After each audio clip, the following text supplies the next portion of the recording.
Greetings to you, dearly beloved, and you're most welcome to another wonderful episode of the Value Class podcast.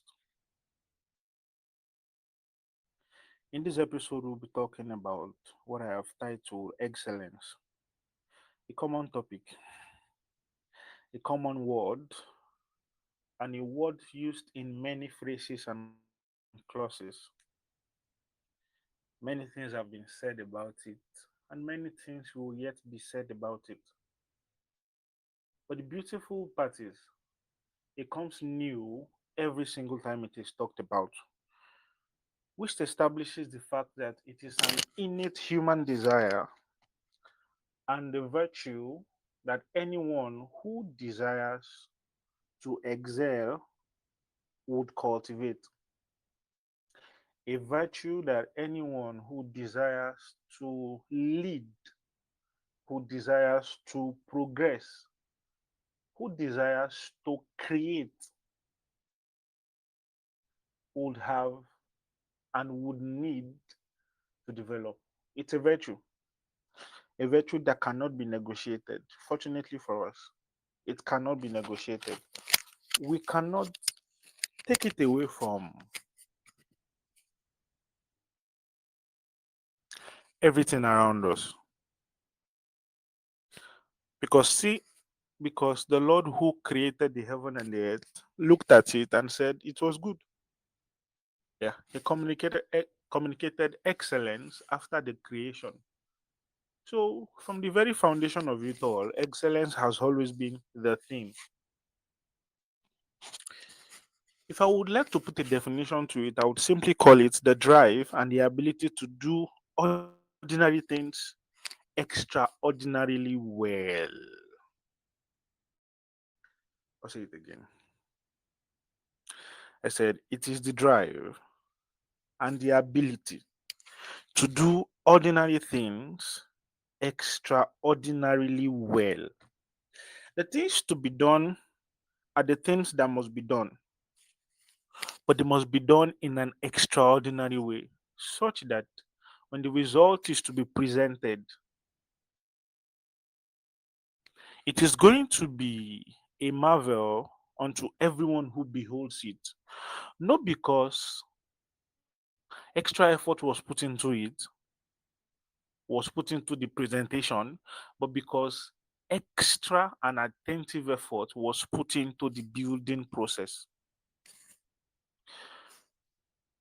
This would lead me to say excellence is more exemplified and more required in the process of a building than in the final result of what is being built.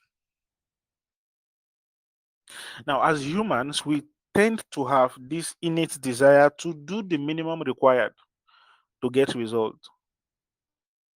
Yes, we do have that desire. If we need 70 to make an A in school, many of us are good with 75. So we try to do we try to do the minimum required to get the result and the very best result possible. And this happens because sometimes we see the things we need to do as torments. Hence, we enjoy the glory of the result and not the process. But the beautiful part of excellence is that it is best deployed in the process and not in the result. Particularly because if the process is excellent, the result will be. Because by a fruit of a tree, we will recognize it. If the process is excellent, the result will be excellent. I am saying if the process of your sales pitch is excellent, then you will most likely not get a no. If the process of your fashion designing was excellent, we will not be worried about what you would produce because it will not be a case of what I ordered versus what I got. I'm also saying if the processes involved in your writing is excellent, the result will have no other option than to be just as excellent as the process. Now, many times, some things are masqueraded as excellent results, and over time, they prove themselves to be fraud. And this is because the camouflage of excellence was put on the result and not the process.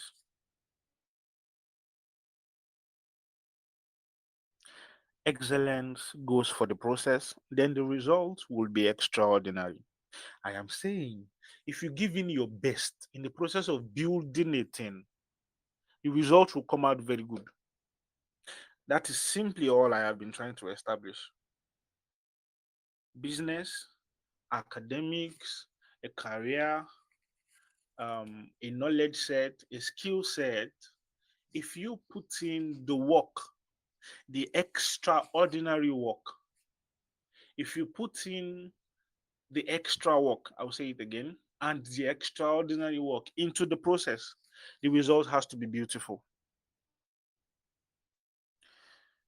I would like to consider scriptural examples before I talk about contemporary examples because I would like to use the two. The two are a necessity.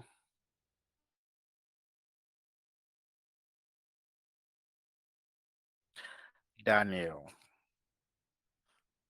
One of the most answered names in Nigeria.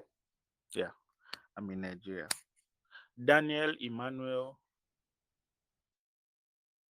those are arguably the two most answered names. So many of us know the story of Daniel. But the excellence of Daniel's career in Babylon did not start because he became the president and head of all sorcerers. It started from denying himself of the king's meal, exactly where the excellence process started from. Because after he denied himself access to the king's meal and he chose the option of vegetable and water, when it was time for them to be presented, Daniel was 10 times better, not just intellectually, but also physically. Daniel was physically better, intellectually better, and spiritually much more alert. Because actually, it was a spiritual examination. Because after they completed the examination, they were inducted into the class of sorcerers and astrologers. And how exactly would I be able to identify that? Because over time, Daniel grew to become the president, to become the leader. So Daniel was physically alert, intellectually sharp, spiritually buoyant, because he chose an excellent process, not an excellent result. It would interest you to know that getting into the class of astrologers and sorcerers was just the basic level. The amount of work he put in to be able to become the leader is not something that should be sidelined. We love to tell the story to make it sound good, to make it sound wonderful because God was with Daniel, but God was not with Daniel, the lazy man. God was with Daniel, the hardworking man. Even though he was walking by another spirit entirely, which was the spirit of God, he had to be so good that every other person was put under him. Daniel did not become the leaders of sorcerers and astrologers because he knew the king or he found favor. He actually became the best because he was that good. And many times Daniel sacrificed his sleep. Daniel sacrificed pleasure. Daniel sacrificed sleep. Daniel sacrificed playtime to ensure that he could give his best. And I'm sure you would start thinking, when did Daniel sacrifice his sleep? At the point in time, the king had a dream. Fortunately for the king, there was no one to interpret the dream, and over time, the king forgot the dream. What a world. The king forgot his dream. Now, no interpretation. How would I interpret a dream I don't know? And he said he was going to kill all of them. Every single wise man, every single sorcerer and astrologer, if they don't give him what he wants, both the dream and the interpretation. Amazing stuff. Yeah, you could say that because he was the king. And he meant it. Then Daniel said, give me a night. I will be back tomorrow. And it was recorded that Daniel went into his company and he prayed. And he came back with the dream and the interpretation of the dream. I assure you, that must not have been the easiest thing to do. Even if it was relatively easy for him, it still took him a sacrifice, his night rest. So the building of this great man was not in the flamboyant results that were marketed to us when the story was being told, but in the detailed attention they gave to the building process. They built themselves. Daniel built himself. At a point in time, a law had to be made that nobody should be allowed to pray except to the king. And for this reason, Daniel was sent into the lion's den. Not only was he intellectually sharp, he was spiritually active, such that he had to be imprisoned for prayer. What a nice reality. Imprisoned for praying too much. The process, not the result. The process. The amount of discipline he had to put in place, the kind of work he had to do to become the head. I hope you know that sorcerers means sorcerers. Yes, there's no nice word for it. Astrologers means astrologers. There's no nice word for it, but Daniel was a prophet. He could not have been fattening himself, playing around spiritually dull, and he would lead those guys because those guys were actively engaged in the art and craft of wickedness. Daniel could not afford to be less. The process, I say, and definitely not the result. I assure you, one of the reasons he was thrown into the lion's den was because he was too good to be a human. Because the average human does what is needed and to meet the basic minimum and produce the kind of result that is expected. But Daniel did extra. I mean, who would remember a king's dream and also bring the interpretation? At the point in time, a hand appeared and wrote on the wall, and Daniel had to be called out of retirement. Yeah, he was retired. He was retired. He was called out of retirement to come answer the riddle. Mene, mene, tekel, ufasin. And there was no one who could do that except for Daniel, the retired head of sorcerer. I mean, the process. The process will always justify the result.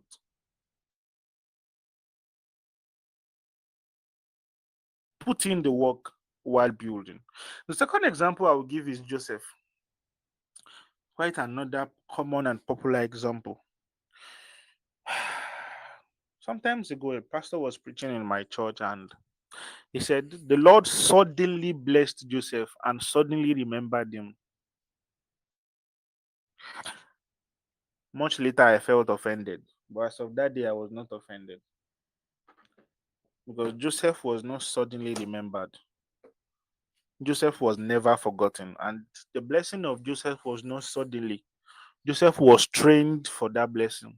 Yes, and I can show you that Joseph was trained for the blessing 13 whole years of being forgotten. He was even presumed to be dead. 1, 3, 13. Imagine being in a strange land for 13 years. 13 wonderful years. But you would realize that the scripture told us that while he was at Potiphar's house, everything was put in his care. And you would think and he was captured that he found favor. He didn't find favor as a lazy man. If slavery is slavery, then it means he was acquired. Joseph was a property. It means if he died the following day, nobody would care for him. But he put in so much extra that even those he met in Potiphar's custody as the previous slaves he had acquired, he outshone all of them, and everything was put into his care. I assure you that's not a lazy man's work. That's an excellent man's work. But seeing that there was nothing to glorify Joseph for because he was a slave and another man's property, we would know definitely that the excellence he put in was not so that he can be rewarded. The excellence he put in was in the process. So the slaves he met on ground and the slaves he came with, he became better than all of them. And as such, everything was handed over to him. The process. Now, Daniel could have had a reward in mind, which is not bad, but Joseph had none. Joseph was another man's property. Just like you own a shoe and a bag, and it is yours, yes. Potiphar acquired Joseph in that manner. So there was no reward for him anyway, because the reward there was definitely not going to be freedom. But he put in excellent work and he found favor. Well, the favor made the wife of his lord liked him. Yeah. You must have thought it was the six packs and everything, but it was the excellent work he put in, such that everything was in his care. And from the interest of the woman, the innocent young man was sent to prison. In prison, if prisons are prisons, prisons have gangs and leaders. Yet, in the prison, Joseph was so good that he was still made a leader. It would interest you to note that he was not born a leader, he became a leader. Because if he was born a leader, he should have started leading in his father's house. And the last time I checked, it was his father's house that they sold him out. Yeah, they sold him. I mean, good sales, yeah. So when Joseph became the prime minister, he knew how to manage resources. And you would suddenly ask me, a teenager who was sold, how did he learn how to manage resources? He learned how to manage resources when he was under Potiphar's watch because everything was under his care. Now, at the peak of the famine in Egypt and many things were going out, he could manage violence because he had learned crisis management in the prison.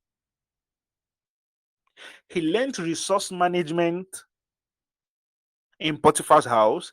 He learned crisis management in the prison. In both cases, having demonstrated good leadership qualities and putting in excellent work, he became the leader. So you see, the skills he gained was what made him useful as a prime minister. He was not suddenly. Joseph was trained. He was only trained by unfavorable circumstances because we don't want to be trained by that. But he was. So Joseph was a good resources manager. He had learned it somewhere as a slave in Potiphar's house. He was a good crisis manager because under his watch in the prison, there was no record of violence and crisis. A good crisis manager. Joseph was trained. And the Lord had a hand in the training. I don't want to say the Lord trained him, but the Lord did anyway. Let's go for contemporary examples. And for this, simply pick a person in your mind, a person you know to be at the top of their ladder and the top of their food chain. Anyone, have just one person in mind. And you would realize that before they got to the top, you almost did not know them. Before they got to the top, where you can now see them, you almost knew nothing about them. But there are certain characters in them that appeal to you. There are certain skills they have that appeal to you. The reason they appeal to you is because they have developed it over the years. When you were not there to see them, you were not looking, there was no audience. Yet they were developing that skill. That right there is doing the normal things extraordinarily. That was what put them to the top. Yes, that was what took them to the top. Before you knew about these businessmen who you now know and follow online and listen to, there was a point in time in which there was nothing to show forth for what they were doing, but they kept at it. That right there is excellence. That is the excellence I am talking about. Because if they did not hone their skills and put it to test, developing it and mastering it, when you were not there, by the time they got to the top, they would have nothing to offer. Oh, sorry, they wouldn't even be at the top at all if they had nothing to offer. The excellence is in the growth process, not in the result. Every actress has at one point in time or another failed an audition. And I assure you they cry. They cry. Every good architect who has designed a structure that is mouth opening, please check their laptops and their workspace. They have also had failed designs and abandoned designs. Some of the people I pity most, they are sales representatives. The way they hear no, even if a lady rejects them, if they are a guy and a lady rejects them, I feel like they would be so used to it because they hear no too many times.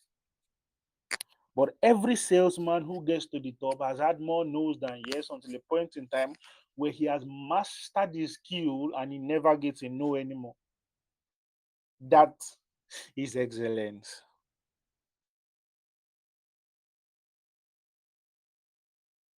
So tell me about that scientist you like and the research you have been reading. He failed. He failed many times. He bounced it. He bounced it. I have learned from experience that it is 99.99% impossible to attempt a scientific process and get positive results just at once. Fortunately for you or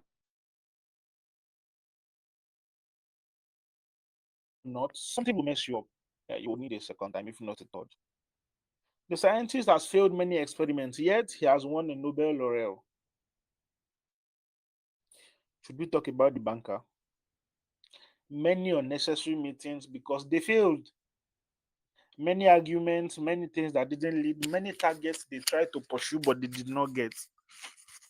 Should I tell you about the businessman? The way they fail, you will think they were born to fail because while meditating or reading, they find a new method, they try to apply it in the context of where they are, and not only does it bounce back, it just bounces away and nobody seems to listen. Yet a method will come and it will work well and fine, or they try it again, they modify the method and go for it again, and it will become successful. That is excellence. Excellence is what you put in before we see the result. So have a moment of silent thinking. Just a moment. Let me count to three.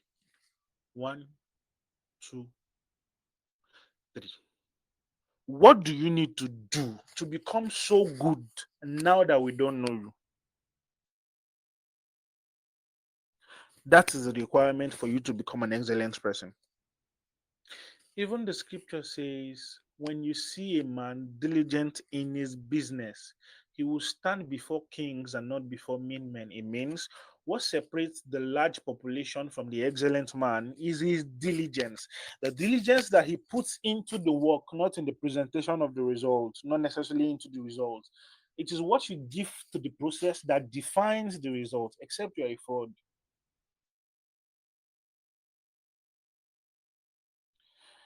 Let me give you a small gist. Keep growing.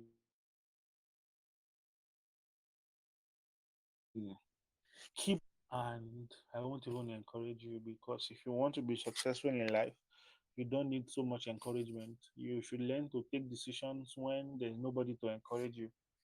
Yeah, learn that from me free of charge. You would need to take decisions when there's nobody to encourage you for you to be successful. Because at the point in time or another, almost no one will understand you. Even the ones that understand you will understand you and pity you alongside. So do you need if you need motivation, you are not even ready for big business. Yeah. One of the things you are not ready for, if you need a lot of motivation, is that you are not even ready for entrepreneurship. The way those people fail and recover, they don't recover by motivation. They recover by putting in their heart into it and ensuring that their excellence is manifested in the process. When the excellence is manifested in the process, it will definitely show in the result. Keep growing, keep giving the best you can, and you need to. and do the ordinary things that make up the process in an extraordinary way. I'll say it again. Do the ordinary things that make up the process in an extraordinary way. I call them ordinary things because they are ordinary. They look very normal. Some of them are even repetitive. They can be boring. They may even bore you to death. But you have to do them in an extraordinary way because they are the things that eventually culminate into the global result. The result that we like, the result the world wants to see. Take a look at the beautiful wedding gowns and the beautiful suits. As at the time the tailor was cutting them into pieces, yeah, they are tailors, even though they call themselves fashion designers. At the time the designers were cutting them into different pieces, we did not see anything. It was done in the secret. We didn't know about it. But if they made mistakes and did not do the pieces well, we would have a very deformed gown and a very deformed suit. But they put in their best for that. They gave in the excellence at that point. And when it was time for it to be presented, no mistakes, perfect fit. That is excellence. Matthew chapter 6, I am very correct. Jesus said, when you pray, pray in the secret, and the Father who sees in the secret will reward openly. When you give, when you fast, you are also to do it in the secret, and God who sees in the secret will reward openly. Results and reward come openly, but excellence is done secretly. I'll say it again. Results come, results and reward are presented openly, but excellence is done and given and presented secretly. Let me give you a personal example at this point. When I was in the final year of my PhD, two scientific publications published in Scopus Index journals, and Scopus Index journals are high quality journals. As at my third year, I had about six. By the end of the third year, I had 11 anyway, while the minimal requirement was two. My supervisor was very happy because I exceeded the target. But I would like you to know that there were many nights I got rejection emails. There were many nights I got correction emails. There were many nights I slept almost frustrated and I had to close the laptop to resume the following day. The result was nice. I was appreciated. I was acknowledged. People clapped for me and all of those stuff. But nobody saw those nights when I was angry. I was asking myself, is it even necessary to write? No one saw that. When the result is, when the time is right for the result to be presented, it will appear wonderfully well. This is my encouragement to you.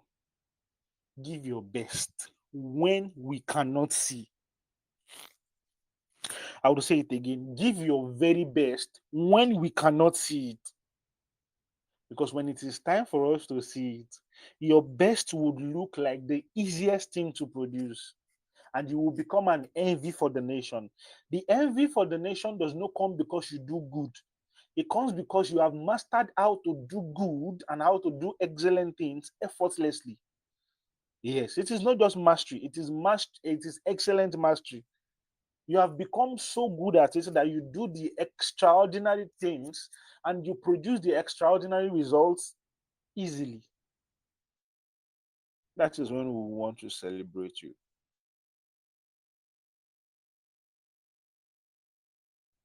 So drop the distractions. Drop the distractions. Make the decision. Focus on the process and get the best out of it. The best time to do that is now. I'm very sure you understand. The best time is now. Till I come your way again. My name is Bidimi Emmanuel, and this is the Value Class podcast. Greetings.